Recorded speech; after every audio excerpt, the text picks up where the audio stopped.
Ito ang mga pangunahing posisyon sa kamay o braso at paa. Unahin natin ang mga pangunahing posisyon sa kamay o braso. Unang posisyon. Isaayos ang mga bisig at kamay sa harap ng dibdib. Ikurba ang mga bisig ng pabilog habang nakalabas ang mga siko. Panatilihing nakaharap sa iyo ang iyong mga palad. Ganito ang unang posisyon. Sa pangalawang posisyon, ibuka ng sabay ang mga bisig at kamay sa iyong tagiliran kapantay ng iyong mga balikat.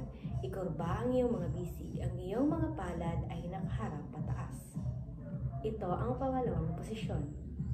Sa pangatlong posisyon, itaas ang kanang kaliwang bisig na ang iyong palad ay nakaharap sa baba. Palihing nasa pangalawang posisyon ang iyong kaliwang kanang bisig. Ito ang pangatlong posisyon. Pang-apat na posisyon.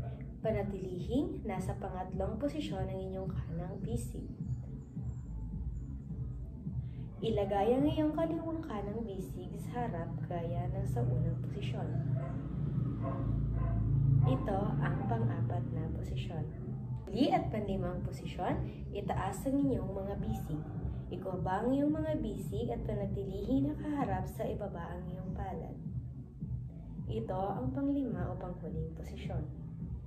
Ngayon, ulitin natin. Unang posisyon, pangalawang posisyon, pangatlong posisyon, pang-apat na posisyon, at panglimang posisyon. Kayo naman. Dahil tapos na tayo sa mga pangunahing posisyon sa kamay o braso, ay isunod naman natin ang mga pangunahing posisyon sa paa. Para sa pangunahing posisyon sa paa, tumayo na magkadikit ang iyong mga sakong o heel. Ito, ididikit siya. Pangalawa, ihakbang sa gilid ang iyong kanang pahabang paa, pinapanatiling nakaposisyon sa labas ang iyong mga daliri sa paa. Iyong mga paa ay kapantay ng iyong mga balikat. Pangalawang posisyon.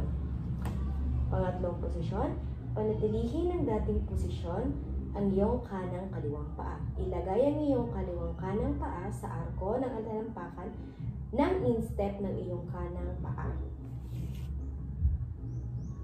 Pangatlong posisyon. Ang kanang kaliwang paa. Ihakbang ang iyong kaliwang kanang paa padiagonal sa harap. Panatilihing nakaposisyon ang iyong mga daliri. Pang-apat na posisyon. Kanang kaliwang paa sa harap ng iyong kaliwang kanang paa. Hayaang nakadikit ang sakaw ng iyong kanang paa sa mga daliri ng iyong kaliwang paa. Pang-lima o huling posisyon. Ulitin nga natin. Pang-unang posisyon, pangalawang posisyon, pangatlong posisyon, pang-apat na posisyon, at pang-limang posisyon. Ngayon na nakuha mo na ang mga pangunahing posisyon sa kamay at sa paa, ay pagsasabayin natin ito. Unang posisyon, pangalawang posisyon, pangatlong posisyon, pang-apat na posisyon, at pang-limang posisyon. Ulitin natin.